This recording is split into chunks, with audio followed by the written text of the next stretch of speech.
E aí galera, eu sou o professor Jackson e vamos resolver mais uma questão de linguagens da nossa prova do Enem 2021. E na questão de hoje nós vamos falar um pouco sobre racismo no futebol. Bem, temos aqui um texto, a história do futebol brasileiro. É um texto um pouco longo, mas a pergunta aqui é bem pequena, ó.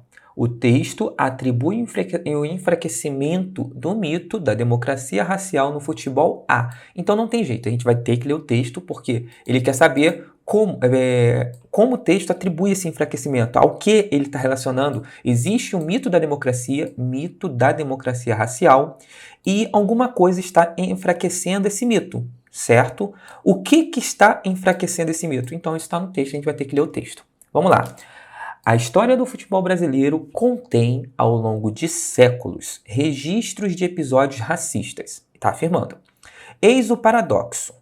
Se de um lado a atividade futebolística era depreciado aos olhos da boa sociedade dos ricos, como profissão destinada aos pobres, negros e marginais, de outro lado achava-se investida do poder de representar e projetar a nação em escala mundial. Então, assim, de um lado era coisa voltada aos pobres, negros e marginais, pessoas que estão aquém da sociedade, do ponto de vista da época. Mas, de outro lado, o futebol também era uma forma de projetar o Brasil de forma mundial, para que o mundo olhasse para o Brasil, certo? Bem, a Copa do Mundo no Brasil, em 1950, viria a se constituir nesse sentido, em uma rara oportunidade, onde o Brasil ia ser o palco de algo gigantesco, certo? Contudo, na decisão contra o Uruguai, sobreveio o inesperado revés. As crônicas esportivas elegiam o goleiro Barbosa e o defensor Bigode como bode expiatório, descarregando nas costas dos jogadores os prejuízos da derrota. Ou seja, o Brasil perdeu na final, em 1950, para o Uruguai, e aí toda a mídia elegeu duas pessoas para condenar, para dizer a culpa foi deles, foi do Bigode e foi do Barbosa, certo? Só que o Bigode e o Barbosa eram jogadores negros, certo? Aí continua aqui, ó. Uma chibatada moral. Eis a sentença proferida no Tribunal dos Brancos, certo? Foram os brancos que disseram isso. Nos anos de 1970, por não atender às expectativas normativas suscitadas pelo estereótipo do bom negro, o bom negro tem que jogar futebol. Era essa a ideia, isso aqui que está dizendo aqui, ó. As expectativas, cadê, ó? Expectativas normativas suscitadas pelo estereótipo do bom negro. Se é negro, joga bem futebol, até porque esse é o esporte dele, que foi dito ali no início do texto. Então, já é um ponto bem racista isso, certo? Mas vamos lá, ó. Nos anos de 1970, por não atender às expectativas normativas suscitadas pelo estereótipo de bom negro, Paulo César Lima foi classificado como jogador problema. Ele esboçava a revolta da chibata no futebol brasileiro. Por quê? Ele meio que, enquanto nos anos 50 era mais difícil, né, as pessoas falarem, darem sua opinião, então tanto o Bigode, os dois jogadores aqui, o goleiro, o Barbosa e o Bigode, o goleiro Barbosa e o Bigode, eles tiveram que ouvir calado. Mas em 1970 Paulo César, ele pôde falar alguma coisa. Ele esboçava a revolta da chibata no futebol brasileiro. Enquanto Barbosa e Bigode, sem alternativas, não podiam falar, suportaram o lixamento moral na derrota de 1950, Paulo César contra-atacava os que pretendiam condená-lo pelo insucesso de 1974. O jogador assumia as cores e as causas defendidas pela Esquadra dos Pretos em todas as esferas da vida social. Aqui, ó, entre aspas, ele falando: sinto na pele esse racismo subjacente, revelou a imprensa francesa. Isto é, ninguém ousa pronunciar a palavra racismo, mas posso garantir que ele existe, mesmo na seleção brasileira. Sua ousadia constituiu em pronunciar a palavra interdita, ninguém falava, mas estava ali, no espaço simbólico do discurso oficial para reafirmar o mito da democracia racial. Ou seja, a democracia racial ela não existe.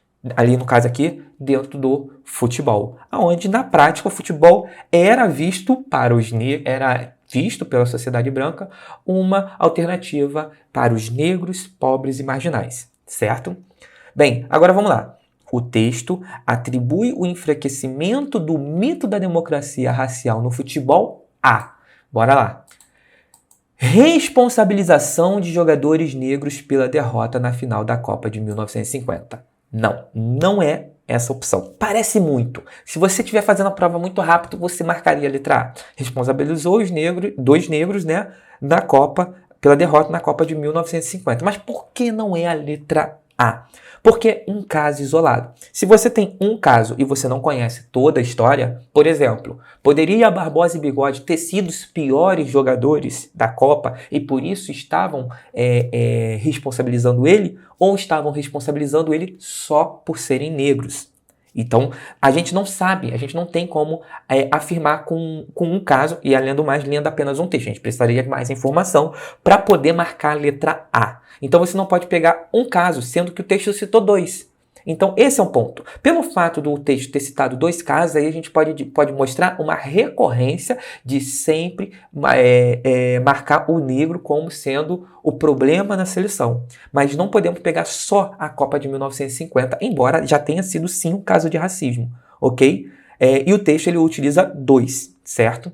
Então, não podemos, responsabilização de jogadores negros pela Copa da final. Bem, o texto atribui enfraquecimento do mito da democracia racial no futebol. Bem, por que está enfraquecendo? O que está enfraquecendo o mito da democracia racial no futebol? É só a Copa de 1950? Não é só a Copa de 1950. Se ele falasse a Copa de 1950, a Copa de 1974, a recorrência, aí sim seria a opção correta. Então não é a letra A. Letra B, projeção mundial das nações por um esporte antes destinado aos pobres. Bem, isso não tem nada a ver com relação ao mito da democracia racial. Aqui não está falando sobre raça, né? Está falando sobre pobres. Não falou sobre negros, então também não tem nada a ver com nossa resposta.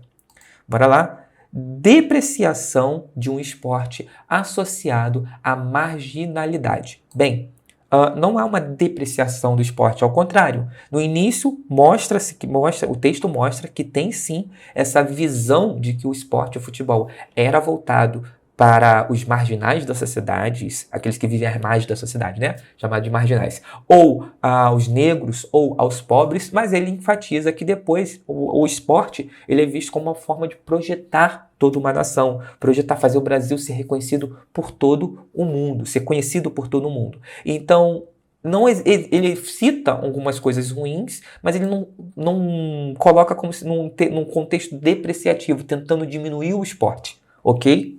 Ele cita que teve um início ruim, associado à marginalidade, mas ao longo do texto você vê que ele exalta o esporte. Então não é o contexto do texto e também não tem nenhuma relação com o mito da democracia racial. Não tem relação com... vamos tirar essa palavra mito, pode confundir um pouquinho. A democracia racial no esporte, ok? Vamos lá.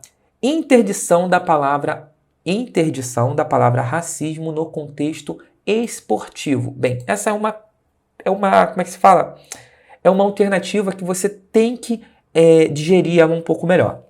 Vamos lá. O texto atribui o enfraquecimento do mito da democracia racial no futebol a interdição, ou seja, estava lá, mas ninguém falava a palavra racismo no contexto esportivo. Não é isso que... tipo assim, embora isso acontecia na época, existiu o racismo, ninguém falava sobre racismo. Esse é um ponto, né?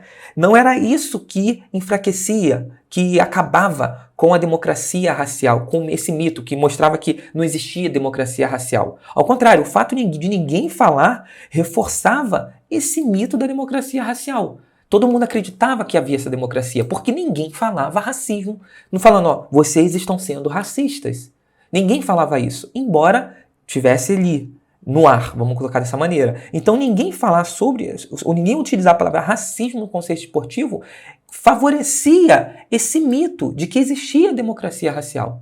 mas não existia. Agora, nosso gabarito, letra E, ok? A atitude contestadora de um jogador problema. Isso enfraqueceu o mito da democracia racial, porque acreditava-se que existia sim a democracia racial.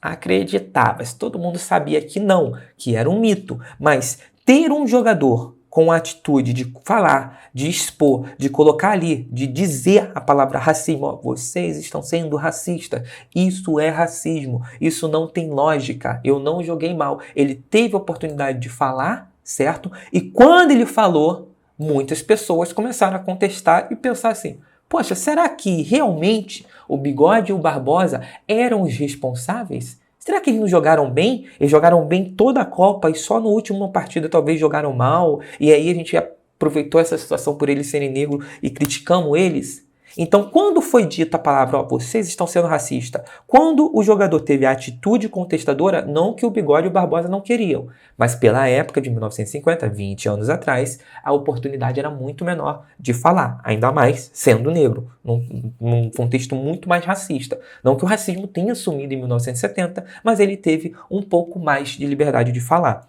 Então, quando esse jogador, que é o Paulo César Lima, ele teve a oportunidade de falar e ele citou, ele colocou uma atitude, ele mostrou ali de forma contestadora de um jogador problema, daquilo que era visto, ó, o jogador problema é Barbosa, é Bigode, mas eles nunca puderam falar. Quando ele pôde falar, vocês estão sendo racistas, aí sim ficou claro que a democracia racial no futebol não existia. Que na verdade existia sim racismo dentro do futebol. E aí a gente tem ali a presença realmente do mito, que não existe. E isso enfraqueceu um pouco, porque as pessoas abriram mais os olhos, em teoria, né? Não vou dizer todas, mas quando foi dito, as pessoas começaram a perceber que realmente o futebol não é tão democraticamente racial, de modo geral, certo? Então nosso gabarito, letra E, tá bom? E a gente se vê no próximo vídeo. Valeu!